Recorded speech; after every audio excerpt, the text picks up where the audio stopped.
Steph Curry and the Golden State Warriors face off against Anthony Edwards in a best of 7 for a trip to the Western Conference Finals. Let's talk about it.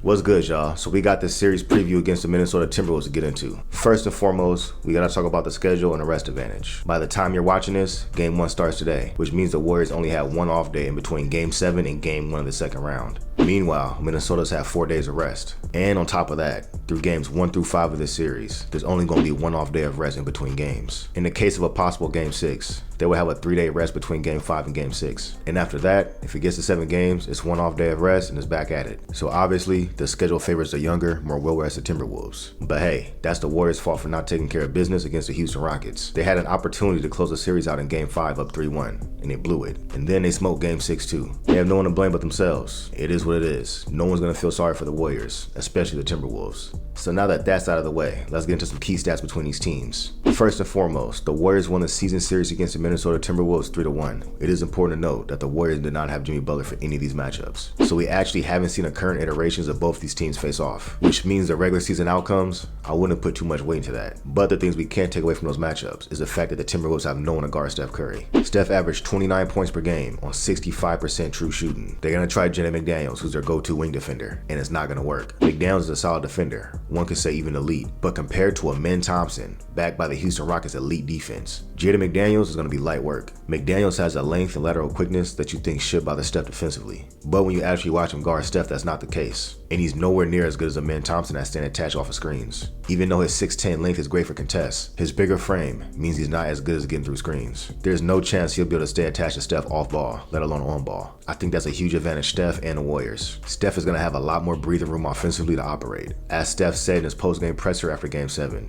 he thinks his Rockets defense is one of the toughest defenses he's ever faced. And this Minnesota defense, although solid, is nowhere near that. All of Minnesota's big men are food for Steph. Rudy Gobert, Julius Randle, Naz Reid, none of those dudes are great options to guard Steph on switches or in a pick and roll. That's one of the main reasons Steph averaged damn near 30 against the T-Wolves in the regular season on 65% true shooting. The T-Wolves can't afford for any of their bigs to get switched on to Steph. Rudy Gobert's a solid rim protector, but he's not comfortable guarding in space, especially against the greatest shooter that's ever lived. Steph is going to have plenty of targets to pick on. On the other end of the spectrum, Anthony Edwards has been pretty solid against the Warriors this season. He's averaging 26, 6, and 5 on 45, 44, 90 shooting splits with a 61% true shooting. Now they did force him into 4 turnovers per game in this matchup, but in terms of scoring, he generally got what he wanted. Now obviously this was before the Jimmy Butler trade, so he was doing this against Andrew Wiggins. Now even though the Warriors defense overall has improved since the trade, the Warriors are definitely worse at point of attack defense, especially in terms of a wing stopper they could put on Edwards. With no Andrew Wiggins, it's going to be a team effort to slow him down.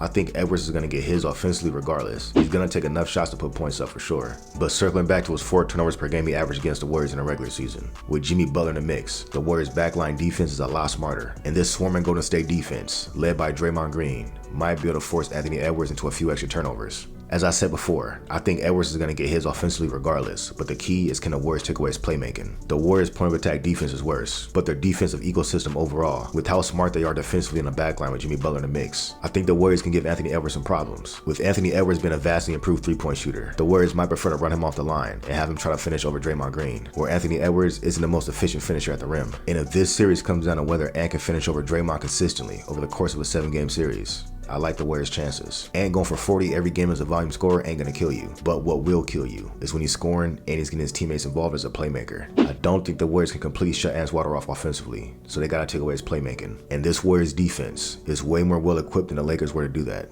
So who should be the go-to point of attack on Anthony Edwards? If we're assuming the Warriors starting lineup as Steph, Pods, Buddy Hield, Jimmy Butler, and Draymond Green, let's go through the matchups. You got Draymond Green, who's guarding Rudy Gobert. You have to put Jimmy Butler on Julius Randle, who I think can guard him pretty well. So that leaves Pods or Buddy to put on Anthony Edwards. That's not great. Now what could happen is the Warriors can replace Buddy in the starting lineup with Moses Moody, and have Moses Moody be the primary defender in the starting lineup. I don't necessarily love that matchup either. Moody has the size and length to match up with Edwards, but his lateral quickness isn't great, and Anthony Edwards has one of the best first steps in the league. If that's the matchup, Edwards is going to have no problem blowing past Moody. In that scenario, the defensive game plan would be for Moody to run Edwards off the 3-point line and funnel him to Draymond Green in the paint. When Draymond comes up to contest Ant, someone's going to have to help the helper. If not, Rudy Gobert is going to be open for an alley-oop, so that's more than likely going to be Jimmy's rotation. Another defensive option on Ant, GP2 off the bench. As of now, GP2 is questionable for Game 1 with the illness, but assuming he does play, I think he could do a decent job on Ant, but I don't love that matchup either. Now, if this is 2022 GP2 during a championship run, when he was at his defensive peak, I think he would be a perfect matchup on Edwards. But current GP2, although still a good defender, has definitely lost some athleticism, and with that, he's lost a step in terms of his lateral quickness. GP2 not being able to stay in front of 35-year-old James Harden in the Warriors Clippers season finale. That was very concerning for me. As I've said, Anthony Edwards has one of the best first steps in the league. So based off that, although I think GP2 can hold his own against Ant Edwards, I don't think he's some amazing option.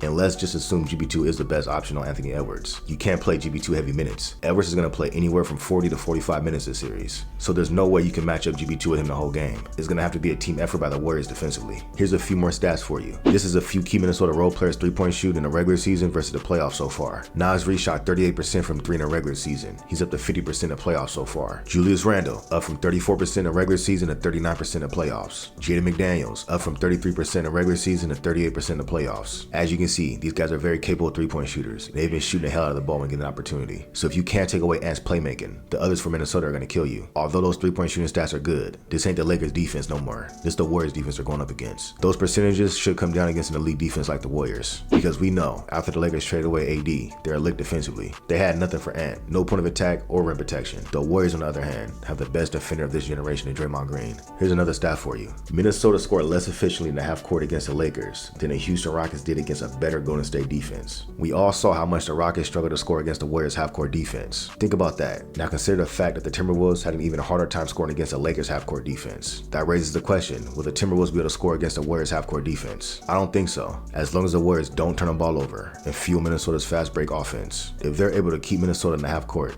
turn Anthony Edwards into a volume scorer, and take away his playmaking, they'll be in great shape to win this series. Moving on to a few more key matchups. Who's guarding Julius Randle? As I mentioned earlier, I think it's going to be Jimmy, although that will be a physically taxing matchup for Jimmy. I don't see Randle going at Jimmy one-on-one as an advantage for the Timberwolves. The problem Randle gives opposing teams when they try to put a big man on him. He has a decent enough first step for his size, where he's able to blow past him for the most part. When opponents try to put a smaller defender on him, that's when he goes to work in the post. So depending on his matchup, he's either too fast or too big for him. But against Jimmy, he has no physical advantage. He's not going to blow past Jimmy, and he's not going to go through his chest and bully him. Jimmy's one of the strongest wings in the league. I think he can more than hold up against Julius Randle in the post. The Warriors also have Draymond, who's an even better matchup on Randle, for all the same reasons Jimmy Butler is. Randle can't blow past Draymond, and he can't overpower him. On top of that, Draymond has an insane 7'3" wingspan that can provide a better contest on Randle's shots than Jimmy Butler can. If you put Draymond on Randle, you're either going to have Quinn in post or Looney in the game to box out Gobert. Or if the Warriors stay small, but they want Draymond on Randle, it's going to have to be Jimmy boxing out Rudy. It's a tall task, but Jimmy did an admirable job doing that against Steven Adams in the last series. Rudy can kill you on the glass, but he's not as much of a menace as Steven Adams was. Another matchup to consider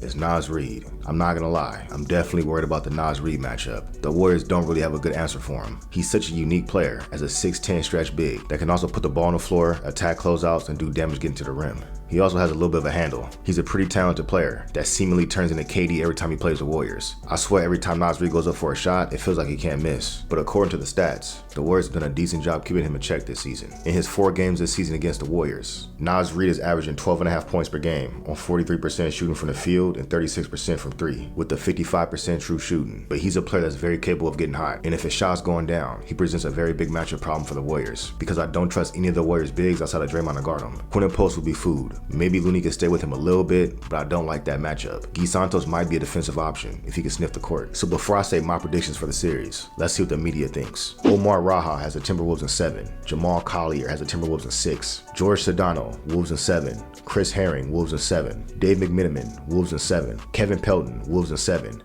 Jeremy Woo, Wolves in 7. Om Youngmi Suk, T-Wolves in 7. Andre Snelling, Wolves in 6. Jeremy Bembry, Wolves in 6. Ramona Shelburne, Warriors in 6. And Zach Cram, Wolves in 7. Final tally, Minnesota 11, Golden State 1. So it's obvious what the media and probably the rest of the basketball world thinks. They got the T-Wolves winning the series. But as for me, I got Warriors in 6. My reasoning is simple. I think Steph will be able to manipulate the Timberwolves defense more so than Anthony Edwards can to the Warriors defense. Steph's still the best player in the series until proven otherwise. And I believe in the Warriors big 3 of Steph, Jimmy, and Draymond more than I do in Ant, Randle, and Gobert. I know this is going to be a hard-fought series, and the Wolves have a home court, the rest advantage, and a legitimate superstar in Anthony Edwards. I think this series goes a distance, but I got Warriors in 6, and I can very easily see this series going 7. The quick turnaround for the Warriors is going to make game 1 extremely tough to get, but if the Warriors can come out of Minnesota with a split going back to the Bay, we're going to have ourselves a very interesting series.